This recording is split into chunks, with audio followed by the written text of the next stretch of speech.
দুর্নীতি দেশ বাংলাদেশ।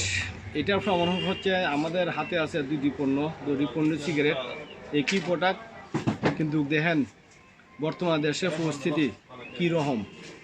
এই সিগারেটের মূল্য বর্তমানে আছে 90 টাকা, কিন্তু দোকানদারের কাছ থেকে নিতেছে 160 টাকা 5 টাকা।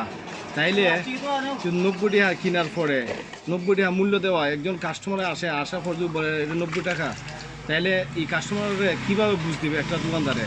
এটা তো সম্ভবই না। অথচ কোম্পানিগুলো বলতেছে যে বাজেট হয়ে গেছে, বাজেটের কারণে সিগারেটের দাম বাড়ছে। কিন্তু সিগারেটের দাম যে বাড়ছে, বাজেট কবে হয়েছে, কত তারিখ হয়েছে, এটা তাদের কাছে কোনো কি তারিখ আছে বা প্রমাণ আছে? মূলত কিচ্ছু নেই। তারা এগুলো বলে দেশের মধ্যে এইভাবে লুটপাট করতেছে যা বলার বাহিরে। কিন্তু একজন সাধারণ নাগরিক যারা আছে তারা তো এইগুলো বুঝেও না বা জানেও না, যার কারণে তারা নিতেছে। কিন্তু একটা দোকানদারে যখন প্রশ্ন করা হয় যে 90 টাকা সিগারেট 110 টাকা বা 105 টাকা কেন নেব, তখন তো একজন দোকানদারে কীভাবে বুঝ দিবে? বুঝ দেওয়ার মতন তো তারা মানে এবিলিটি থাকে না। আর এবিলিটি কীভাবে থাকবে? এটা মিথ্যা আশ্বাস, এটা তো মিথ্যা সম্পূর্ণ। এই যে দুর্নীতি দেওয়াই সবচেয়ে মানুষের। আর দেশের মানুষ আসলে দুর্নীতি করতে মানে এমন অবস্থা করছে, মানে হানাসে দুর্নীতি বেড়ে গেছে।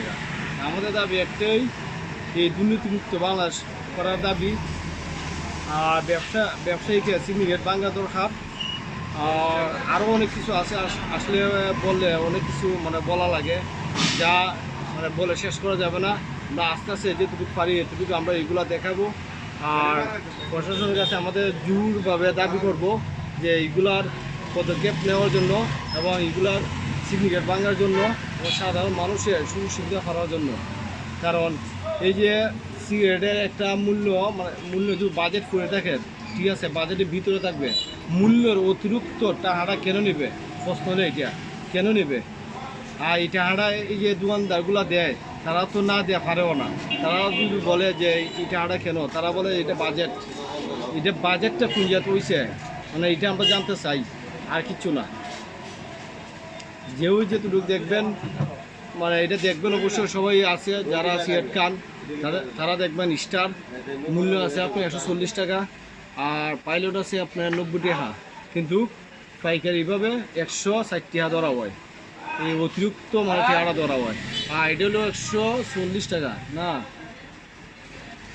এটা 143 টাকা নেওয়া হইতেছে। প্রতি প্যাকেটে 3 টাকা করে বেশি নেওয়া হইতেছে।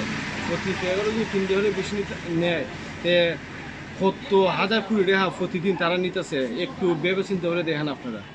এতটুকুই আমরা আমাদের দাবি, মানে এই দিকে লক্ষ্য রাখার জন্য।